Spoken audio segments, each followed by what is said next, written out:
இவங்களை பயன்படுத்திட்டு மற்றவங்க எல்லாம் வந்து சேஃபா டிராவல் பண்ணுவாங்க. இவங்க தான் வந்து அந்த குடும்பத்துக்கு நிறைய பாடுபடுற மாதிரி இருக்கும்.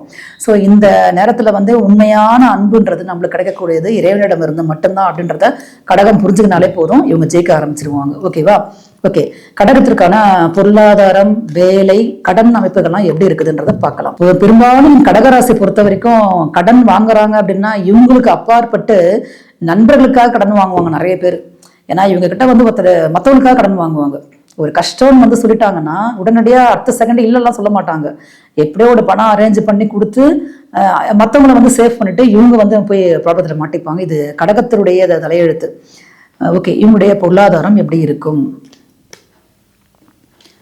பாருங்க. கடகம்னு சொல்லும் பொழுது குருவுடைய கார்டு வந்துடுச்சு பாருங்க இவங்களுக்கு. ஓகே, கடகத்துக்கு வந்த கார்ட்ஸ் ஓகேவா, குருவே வந்திருக்காரு உங்களுக்கு.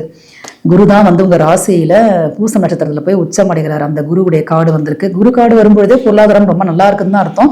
இன்னொன்று, நீங்க கடன் வாங்கக்கூடிய ஒரு சூழல் வந்து ஏற்படுங்க கடன். ஏன்னா வந்து என்னதான் இருந்தாலே வந்து குரு உங்களுக்கு 6க்கு அதிபதியா வராரு இல்லையா, அவரே வந்து உச்சம் அடையும் பொழுது கடனை கண்டிப்பா கொடுப்பாரு. ஆனா வந்து அது ஒரு சுப கடனாக இருக்கிறதுக்கு வாய்ப்புகள் உண்டு நிறைய. இது வேலை சார்ந்த விஷயங்களுக்காகவோ பொருளாதாரம் சார்ந்த விஷயங்களுக்காக தொழிலை வந்து இன்னும் கொஞ்சம் விருத்தியாக்கணும் அப்படின்றதுக்காக வந்து கடன் வாங்கக்கூடிய சூழல் வந்து ஏற்படும். கொஞ்சம் கடன் வாங்கும்பொழுது ஒரு நெகட்டிவ் கார்டும் ஒன்று வந்திருக்குது அப்படின்றதுனால கொஞ்சம் பார்த்து பண்ணுங்க. உங்களுடைய கெப்பாசிட்டி எவ்வளவோ, உங்களுடைய வருமானம் என்னவோ அதற்கு உட்பட்ட வரையறையில வாங்குறது உங்களுக்கு வாழ்க்கைக்கு வந்து அது ஒரு சேஃபா இருக்கும் அப்படின்றத நான் உங்களுக்கு சொல்ல வரேன். பொருளாதாரம் நல்லா இருக்குங்க. குரு வந்து உங்களுக்கு வந்திருக்குது அப்படின்னாலே பொருளாதாரம் மேன்மையுடன் ரொம்ப நாளா பூர்வீக சொத்துக்காக வெயிட் பண்ணி இருந்தீங்களா கூட அது கிடைக்கிறதுக்கான பாசிபிலிட்டிஸை வந்து இந்த குரு பகவான் கொடுக்க போகிறாரு. அதனால ஒன்றும் பிரச்சனை பெருசா கிடையாது. உங்களுக்கு பொருளாதாரம் பொறுத்த வரைக்கும் கடன் வந்து வாங்குவீங்க, பட் வாங்கக்கூடிய சூழல் வந்து உண்டு.